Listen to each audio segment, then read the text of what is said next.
Assalamu alaikum everyone. Question number 1. A newborn infant is presented for autopsy with a history of being born with multiple congenital anomalies. अब autopsy पे वो anomalies कौन सी हैं that is important. So autopsy पर the findings include hepatosplenomegaly, microcephaly, cataract and the bone lesions. So typically you have to remember this. तो ये किसके साथ associated है and the infant's mother had inadequate prenatal care and no documented history of infection screening during the pregnancy. आपको पता होना चाहिए कि rubella, cytomegalovirus, syphilis, warfarin and alcohol के यूज से क्या टिपिकल फाइंडिंग्स आती हैं. जैसे अल्कोहल से आपके पास फीटल ग्रोथ रिस्ट्रिक्शन होगी, सेंट्रल नर्वस सिस्टम एबनॉर्मेलिटीज होंगी और फेशियल डिसमॉर्फिज्म होगा. टिपिकली ये आपके पास पेशेंट प्रेजेंट करेगा इसके साथ. तो ये फीचर्स होंगे इन द न्यूनेट. वार्फरिन अगर इस्तेमाल करने से न्यूनेट में फीचर्स क्या होंगे? नेजल हाइपोप्लेजिया, स्टिपल्स, एपिफिसिस हमेशा आता है. साइटोमेगैलो से माइक्रोकेफली, हेपेटोस्प्लिनोमेगैली, लेकिन जो है बोन फाइंडिंग्स नहीं आएंगी. रुबेला में भी आपके पास cataract, heart defect and deafness होगा, but bone lesions will not the key feature. So syphilis में सारे फीचर्स होंगे. So here the answer will be syphilis. Question number 2. A 30-year-old woman had intrauterine contraceptive device inserted at a private clinic 1 week ago. After that, patient presented in emergency with a fever, raised pulse, purulent vaginal discharge. Mean उसे a pelvic infection हो गया है. So what is the first step in the management?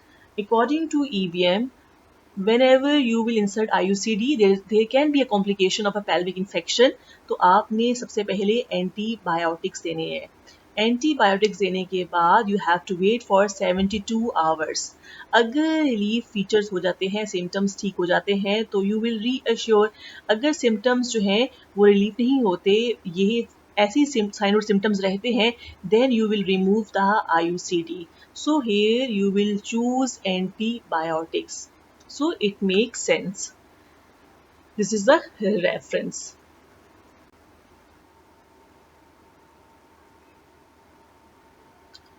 Question number 3. A 7-day-old newborn is brought to emergency department by the parents due to concern about lethargy and poor feeding. On examination, the infant appears dehydrated. Physical examination reveals. अब important चीज़ क्या है? अगर इस तरह का scenario है, आपने दो चीज़ें देखनी है. एक तो ब्लड प्रेशर क्या है और जेनिटेलिया किस तरह से है. यहाँ पर ब्लड प्रेशर जो है वो लो है और जेनिटेलिया एम्बिगुअस है. Whenever blood pressure is low plus ambiguous genitalia, आप 21 हाइड्रोक्सिलेज को चूज करेंगे. क्रैश कोर्स में I have share the link. उसमें I have told with the help of a flow sheet कि किस तरह से ये आपने चूज करना है. बट MCQ में आपका रिफ्लेक्स होना चाहिए. तो अगर आपको भूल जाए इसका कॉन्सेप्ट, तो आपने निमोनिक बनाकर इसको याद रखना है. अगर हो कि ब्लड प्रेशर जो है वो हाई है एंड और आपके पास जो जेनिटेलिया है वो फीमेल लुकिंग है, तो आप 17 अल्फा हाइड्रोक्सिलेज को चूज करेंगे. तो नो एम्बिगुअस जेनिटेलिया. 11 हाइड्रोक्सिलेज में क्या होता है कि अगेन ब्लड प्रेशर हाई होगा एंड एम्बिगुअस जेनिटेलिया होगा. तो ये सारे ABC are the types of congenital adrenal hyperplasia. So ये आपके पास स्पेसिफिक तो नहीं है. अब इनमें से स्पेसिफिक कौन सा है? B. So you have to remember this. ये सिंपल से मैंने चार्ट बनाया है. इसमें 17 alpha hydroxylase high blood pressure female looking genitalia, 21 hydroxylase low blood pressure ambiguous genitalia, 11 hydroxylase high blood pressure and ambiguous genitalia. नहीं याद होता तो remember it with the help of a mnemonic. 17 and 11 keep it high, 21 drops low. तो 17 and 11 में blood pressure ज़्यादा होगा, 21 में blood pressure कम होगा. 21 की एज में आपके पास क्या होता है? There is the pressure of adulthood but you feel low. तो यहाँ पे आ जाएगा low blood pressure and adulthood pressure में आ जाएगा एम्बिगुअस जेनिटेलिया. तो इस तरह से आपने इसको याद करना है. So it will be very easy. Now, Grader 2 Para 1 woman at term with a history of previous C-section delivers vaginally. She is hepatitis E positive 2 hours after delivery, there is a trickle of blood from vagina. Upon passing a catheter, hematuria is observed.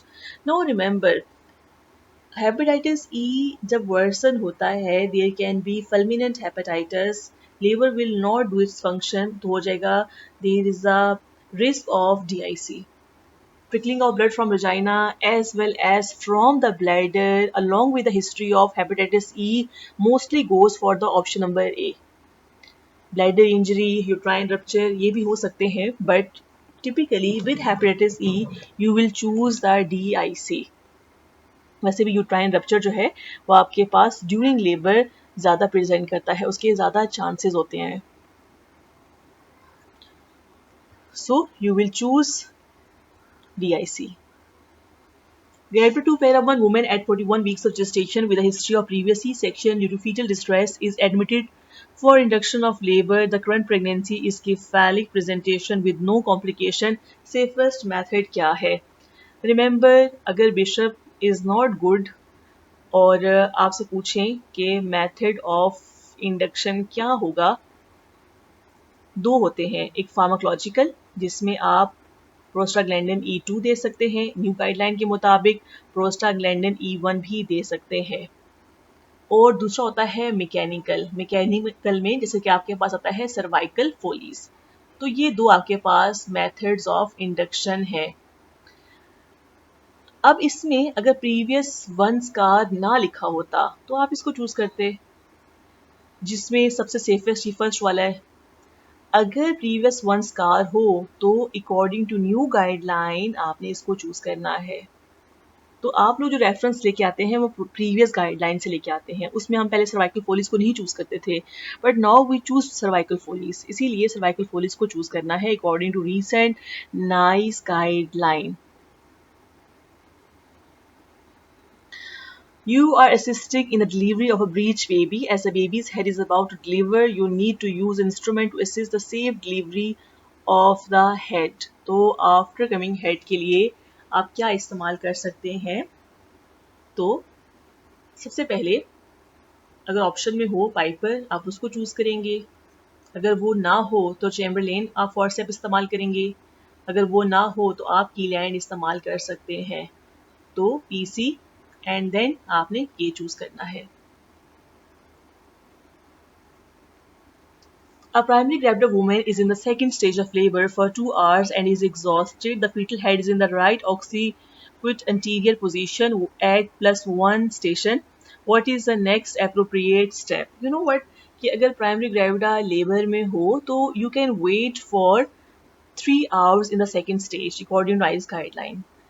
लेकिन अगर कोई issue हो तो you can apply the instrument specially patient जो है presenting part +1 पे है occipito anterior है अगर हमने यहाँ पर इंस्ट्रूमेंट अप्लाई करना हो तो अगर फीटल डिस्ट्रेस नहीं है तो हम वैक्यूम चूज करते हैं लेकिन यहाँ पर क्या रिस्क मौजूद है एग्जॉशन अगर एग्जॉशन हो तो आप फॉरसेप इस्तेमाल करेंगे पहला कॉन्सेप्ट प्राइमरी ग्रेविडा अगर सेकेंड स्टेज ऑफ लेबर में है you can wait for 3 hours according to NICE guideline ये आपने कॉन्सेप्ट अपना बनाना है नंबर सेकंड अगर कोई भी इशू हो फीटो मैटरनल रिस्क है you can apply the instrument में दो ऑप्शंस होती हैं वैक्यूम एंड द फॉरसेप अगर एग्जॉशन का वर्ड हो तो बेस्ट इसके लिए आपके पास होता है फॉरसेप क्योंकि वैक्यूम के लिए ज़रूरी है कि पेशेंट जो है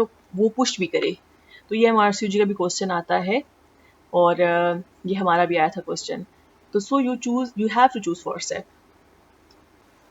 Question number 8. A 5-year-old girl presents with a history of accelerated growth, menarche, and the sign of sexual development. Examination revealed light to brown spots predominantly noticeable on one side of the body without crossing the midline. What is your diagnosis? Typically, it is the diagnosis of McCune-Albright syndrome. CPSP का favorite topic है, even कि लोग station base पर आ चुका है. Crash course मैंने video बनाई है about the DDs and the management. आपने करना है इसको और remember about the classical triad.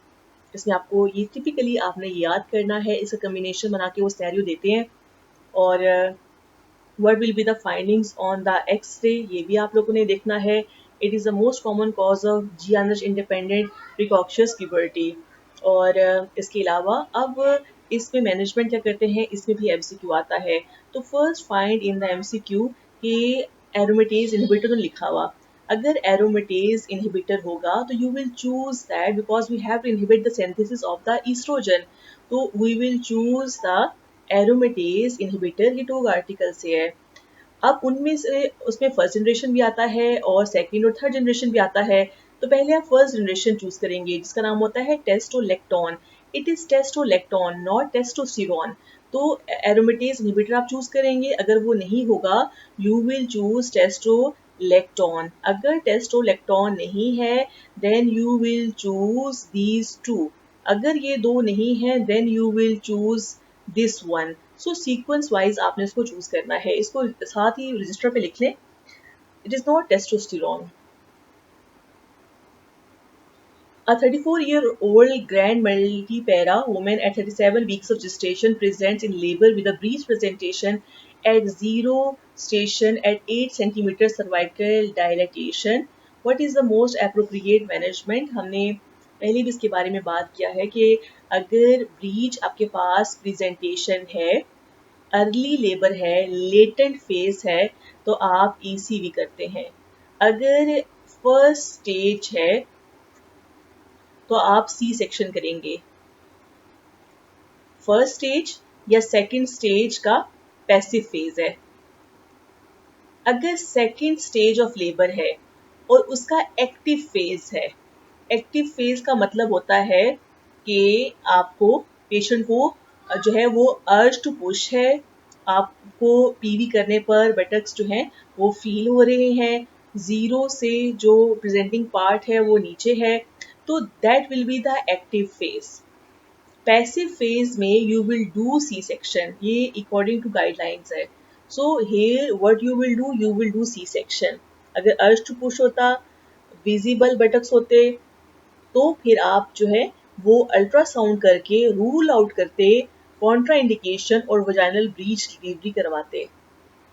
A 28-year-old pregnant woman undergoes an ultrasound scan at 20 weeks, which reveals a fetus with low set ears, epicanthic folds, and lung hypoplasia and oligohydramnios. What is the most likely diagnosis? अब इसमें typically जो है वो oligohydramnios के साथ ये features आ रहे हैं। डाउन्स में ऐसा नहीं होता, इसके अलावा एडवर्ड में ऐसा नहीं होता, तो ये टिपिकली पोर्टर सिंड्रोम के साथ है। आपको पता होना चाहिए इसका मेन कॉज क्या होता है, बायलेटरल रीनल एजेनेसिस या बायलेटरल मल्टीसिस्टिक डिस्प्लास्टिक किडनीज, ये कह सकते हैं कि अल्ट्रासाउंड पे ये नजर आया है। और इसके अलावा लीकिंग हिस्ट्री हो सकती है, रिड्यूस्ड फीटल यूरिन एक्सक्रीशन होगी और ओलिगोहाइड्रोमनियोस होगा कॉजिंग फीटल कंप्रेशन। ये टिपिकली फीचर्स आपने याद रखने हैं। लो सेट ईयर्स एमसीक्यू में आता है और पल्मोनरी हाइपोप्लेजिया टिपिकली आता है, लिम्ब डिफॉर्मिटीज आएंगी इसके साथ। A 10-year-old girl presented with abdominal mass, हमने पहले भी बात की थी कि जर्म सेल ट्यूमर जो है वो मोस्ट कॉमन होता है इस एज में। Question number 12. A 28-year-old pregnant woman at 16 weeks of gestation comes to the emergency department with, अब symptoms देखें, sudden chest pain and shortness of breath. ये सपोर्ट करते हैं आपके पास pulmonary embolism को। The chest pain is sharp, worse with the deep breaths, and she also has a mild cough. अब science क्या होंगे, हार्ट रेट ज़्यादा है, इसके अलावा रेस्पिरेटरी रेट जो है वो ज़्यादा है, ऑक्सीजन सैचुरेशन जो है वो कम है। अब एग्जामिनेशन पर देखें कि लंग्स ऑस्कल्टेशन पर there is reduced air entry. Normally जो है ये नॉर्मल भी हो सकती है ऑस्कल्टेशन, और अगर इन्फेक्शन और कॉम्प्लिकेशन हो तो उससे रिड्यूस्ड एयर एंट्री भी हो सकती है। और इसके अलावा क्या फीचर हो सकता है, tenderness over the right lower rib cage और tenderness over the rib cage हो सकता है प्लूरैटिक चेस्ट पेन की वजह से। तो अगर पल्मोनरी एम्बोलिज्म आपके पास हो तो आपने क्या यूज़ करना होता है, डेल्टीपेरेन यानी लो मॉलिक्यूलर वेट हेपेरिन आपने चूज़ करना है, दैट इज़ द बेस्ट। और अगर ये ना हो then you can choose the unfractionated heparin, but वो मैसिव में आता है। तो फर्स्ट लाइन आपके पास डेल्टा पेरेन होगी। you will not choose warfarin, or streptokinase will not be the first choice. So what will be your answer? Deltaparin. Question number 13. A 32-year-old Gravida 2 Para 1 at 10 weeks gestation presents to the emergency department with the complaints of severe abdominal pain and heavy vaginal bleeding. Bleeding that started suddenly and has been progressively worsening. Examination by uterus is palpated and found to be consistent with 10-week size, and there is significant vaginal bleeding and cervical os is open. What is the diagnosis? अगर हम one by one देखें तो ineligible miscarriage में foetus जो है वो अंदर intact होगा, there can be bleeding, there can be pain, और सर्वाइकल ऑस जो है आपके पास वो ओपन होगा. तो cervical os will be open.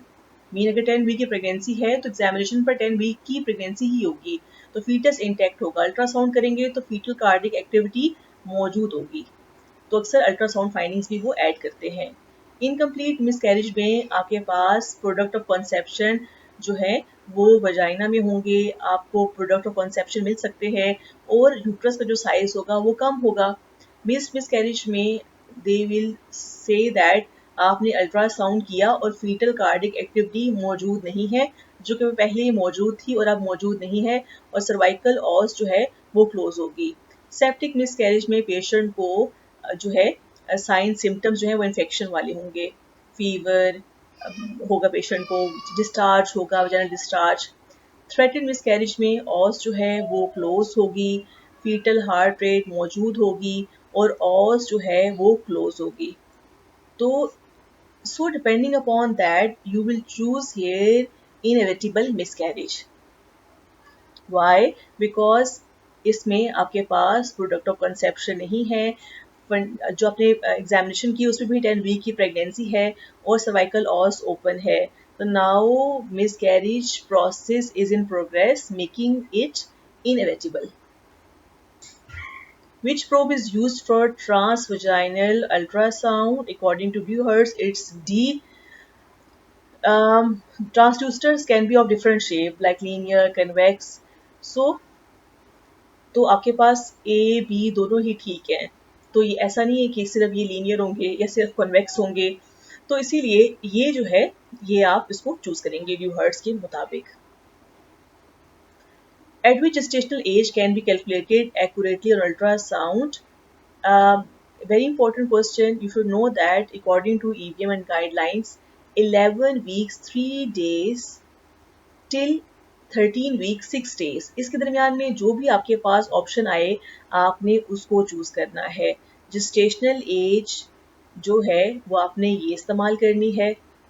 इससे आप जो है वो डेटिंग स्कैन पे आप डेट मालूम करते हैं, जिस्टेशनल एज मालूम करते हैं, और अगर जिस्टेशनल एज गिवन ना हो तो फिर आप CRL देखते हैं 45 mm अप टिल आप चूज करेंगे 84 mm. तो ये भी ऑप्शन में हो सकता है, ये भी ऑप्शन में हो सकता है, ये भी ऑप्शन में हो सकता है, ये भी हो सकता है. इसीलिए आपने इसका कॉन्सेप्ट बनाना है. तो किस वीक पर आप जो है एक्यूरेटली कैलकुलेट कर सकते हैं अल्ट्रासाउंड पर जिस्टेशनल एज. तो अगर इन ऑप्शंस को देखें तो 12 वीक्स बनता है, बिकॉज ये 11+3 से 13+6 वीक के दरमियान में आता है. What is the most consistent cause of violence against female? That is the gender difference according to WHO. So you have to choose this. 52 years old with a history of breast cancer. She is on tamoxifen. अब उसको abnormal uterine bleeding है. tamoxifen पे अगर patient हो, abnormal uterine bleeding हो, तो thickness जो भी हो, थिकनेस कम हो या ज़्यादा हो, it doesn't matter. अगर उसको abnormal uterine bleeding है, you have to inquire. How you will inquire? The best way is by the hysteroscopy biopsy.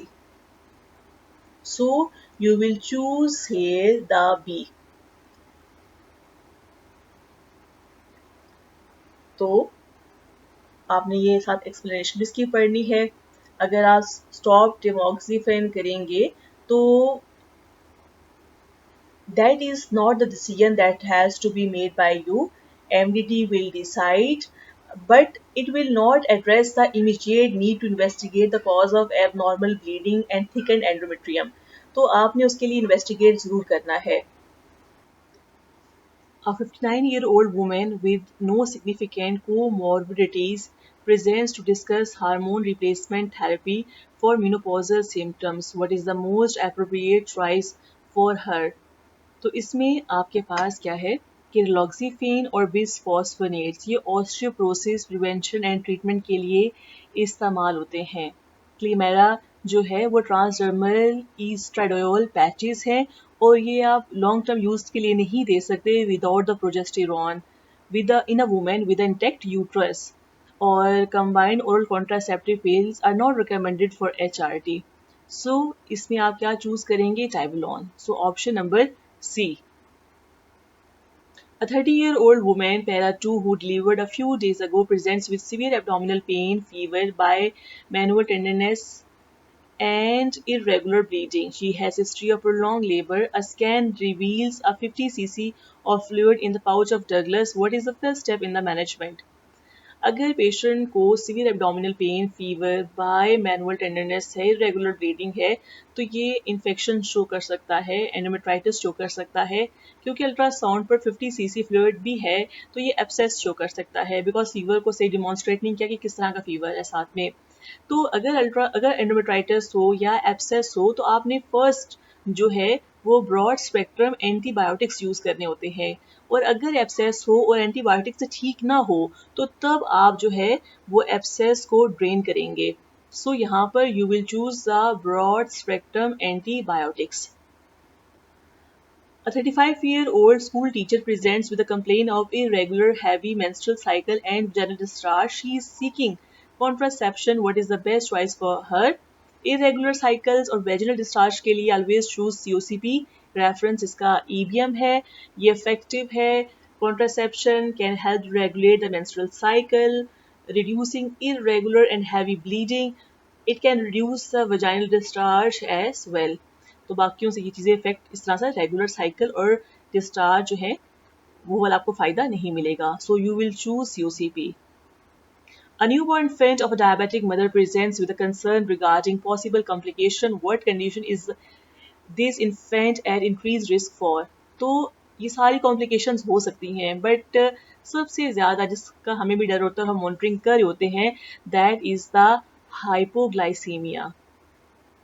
So you will choose the hypoglycemia. This is the most critical and immediate risk for infant of diabetic mothers due to reason mentioned here, right? और आपसे exam में जो है specially टोक्स में examiner पूछते हैं कि hypoglycaemia क्यों होगा इन्फेंट में, so you should know that. तो इसका ये एक्सप्लेनेशन यहाँ पर लिखी हुई है. During puerperium, what is the most common risk? That is a thromboembolism. Typically, it is associated with the puerperium. A couple presents with a history of recurrent miscarriages. What is the most likely cause of that? Robertsonian translocation. जो रबर्ट्सोनियन translocation होता है, जो carriers होंगे तो वो phenotypically normal होंगे, लेकिन उनके जो बच्चे होंगे उनमें अनबैलेंस्ड क्रोमोसोमल कंटेंट होगा. इसीलिए जब भी रिकरेंट मिसकैरेज हो और प्रोडक्ट ऑफ कंसेप्शन को हम भेजते हैं for the analysis, recurrent miscarriage में प्रोडक्ट ऑफ कंसेप्शन को हमने भेजा चेक करने के लिए कि मसला क्या है. अगर मसला एनोपुलाइडी हो, यानी जैसे कि ट्राइसोमी 21 है, तो हम कुछ भी नहीं करते.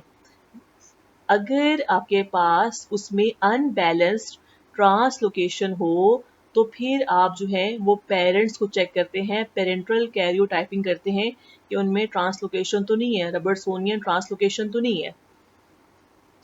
और अगर यूप्लाइडी हो तो आप बाकी वर्कअप करते हैं.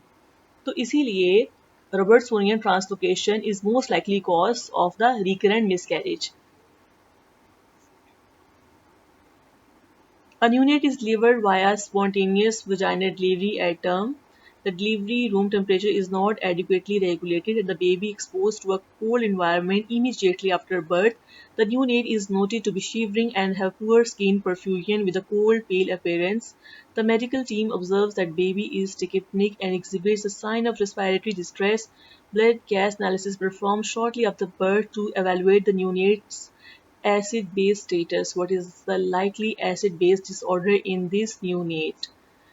That is the metabolic acidosis, or the here is the explanation, and you have to read that. So typically cold exposure के साथ acid base disorder हो सकता है. That will be the as metabolic acidosis. Question number 25. A 35-year-old woman, para 2, presents to the gynecology clinic with the complaints of a sensation of a bulge and pelvic pressure that worsens throughout the day. So this is a scenario of something coming out of vagina. So whenever there is a prolapse, आपने देखना है कि degree कौन सा है. अब यहाँ पर कौन सा डिग्री है? It is the third degree. आपने लिख लिया third degree. Second, patient is sexually active and want to preserve the reproductive organs. The fertility she want to preserve. अब अगर थर्ड डिग्री हो तो एक्सपेक्टेड हम चूज नहीं करते, पेल्विक फ्लोर मसल ट्रेनिंग हम चूज नहीं करते, पेसरी तब चूज करते हैं अगर को मॉर्बिडिटी हो, she is not fit for surgery. तो यहाँ पर ऐसा कुछ भी नहीं लिखा हुआ और यंग एज है तो ये अच्छी ऑप्शन नहीं होगी. अब रह गया ए और बी. तो क्योंकि she want to preserve the fertility तो हम ए ऑप्शन को चूज करेंगे, अदरवाइज हम बी ऑप्शन को चूज कर सकते थे. Question number 26. Post delivery after forceps, the patient has rectal pain. What is the likely diagnosis? The likely diagnosis with the vaginal hematoma. इसमें आपको बाह्य हीमाटोमा नजर नहीं आएगा जो कि वल्वल हीमाटोमा होता है. वजाइनल हीमाटोमा में वजाइनल कैनाल ऑक्लूड होगी और टिपिकली रेक्टल पेन के साथ पेशेंट प्रेजेंट करेगी. शॉक के साथ भी प्रेजेंट कर सकती है. सर्वाइकल टीयर में प्रोफ्यूज ब्लीडिंग होती है और इसके साथ lower abdominal pain. Uterine rupture में यूट्रस जो है वो डिविएट करता है टुवर्ड वन साइड. शॉक के फीचर्स होते हैं.